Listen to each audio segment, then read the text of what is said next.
έξω από την περιοχή, προσπαθεί να μπει μόνος του, κάνει το σουτ, η μπάλα παίρνει ύψος, φεύγει πάνω από τα δοκάρια του, να εδώ, Πρέντρακ Τζόρτζεβιτς, έφυγε πάνω από τα δοκάρια του Γιάννη Γιάμσταλ. Φεύγει ο Μαυρογεννίδης πολύ γρήγορα αριστερά, ο Πασαλής ψάχνει στην άλλη άκρη, ωραία, και βρίσκει τον Γιωργάτο, αυτός τον Τζόρτζεβιτς, το Ήβιτς στην περιοχή, καλή προσπάθεια, προσπαθεί ο Ήβιτς όρθιος, δοκάρι, για να δούμε, ο Τζόρτζεβιτς δεν μπορεί. Πολύ καλή επιθετική προσπάθεια για τον Ολυμπιακό. Δεν έφτασε μπάλα εκεί, έφτασε στον Ήβιτς, του βγαίνει μπροστά. Κλεισμένος, τελικά βρίσκει χώρο με τον Μαυρογεννίδη, περνάει ο Μαυρογεννίδης, πλασάρει, γκολ. Κάτι ανάμεσα σε γκολ και αυτό γκολ, αλλά η μπάλα είναι στα δίκτυα. Το γκολ μετράει από την προσπάθεια του Ήβιτς και του Μαυρογεννίδη. Πρέπει να βρει και κάποιο πόδι, θα το δούμε στη συνέχεια. Ο Ήβιτς βγάζει την assist για τον Μαυρογεννίδη, παίρνει την μπάλα μπροστά, ωραία. Για να δούμε εδώ. Λασάρι, ναι, κόντραρε κάπως η μπάλα στα πόδια του Χοφτούν. Ένα γκολ που οπωσδήποτε θα επηρεάσει ψυχολογικά στους οδηγούς, όσο και αν θέλουμε να λέμε ότι είναι αριστέχνης, είναι ψυχρή, είναι εν πάση περιπτώσει. Για να δούμε τη φάση αυτή. Ένα-ένα. Το 1-1 αμέσως από τον Μπράντμπακ. Δεν προλάβαμε να πούμε την καλή κουβέντα. Μια προσεξία της άμυνας του Ολυμπιακού έφερε το 1-1, έφερε το μάτι στα ίσα. Και αυτό το γκολ είναι ό,τι καλύτερο και για αυτούς για να ξαναμπούν στο παιχνίδι. Ακριβώς. Μια γρήγορη ισοφάριση ήταν αυτό που θα ευχόντουσαν οι Νορβηγοί. Τώρα λάθος και ο Ρούσφελτ προσπαθεί να περάσει μπροστά.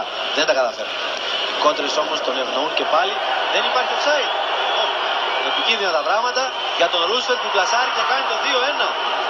Παίκτες του Ολυμπιακού διαμαρτύρονται για offside. Εδώ όχι, είναι καθαρή η φάση. Μέχρι στιγμής είναι καθαρή. Για να δούμε εδώ τώρα. Στιγμής, ναι, για να δούμε την εξέλιξη. Και εδώ είναι, καθαρή. Το γκολ είναι δυστυχώς για τον Ολυμπιακό, ούτως ή άλλως δηλαδή έτσι είναι, νομιμότατο. Κάνουμε αυτή την φάση τώρα. Τον Γιάκοψεν να κάνει το σουτ και ο Τοχούρογλου να κάνει μια καταπληκτική επέμβαση στον αέρα και να γλιτώνει τον Ολυμπιακό από το 3-2 σε αυτό το έξυπνο σουτ του Μίνι Γιάκοψεν που βγήκε μόνος του από αριστερά. Θα ρίξει στο παιχνίδι τον Τάσο Μητρόπουλο αυτά τα τελευταία 5 λεπτά. Για να δούμε κεφαλιά από κοντά. Out. Πολύ καλή προσπάθεια από τον Νίκο Νταμπίζα. Ο Ηλίας Κουρσανίδης που βγαίνει για να μπει ο Μητρόπουλος στα 40 του χρόνια.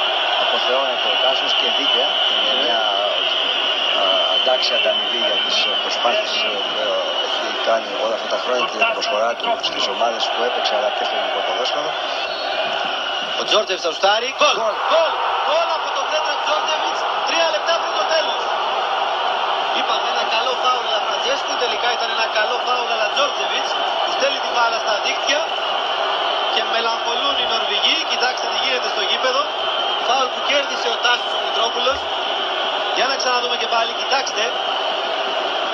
Περνάει μέσα από τον τείχος, σκάει ακριβώς μπροστά στο χέρι του Γιάμ.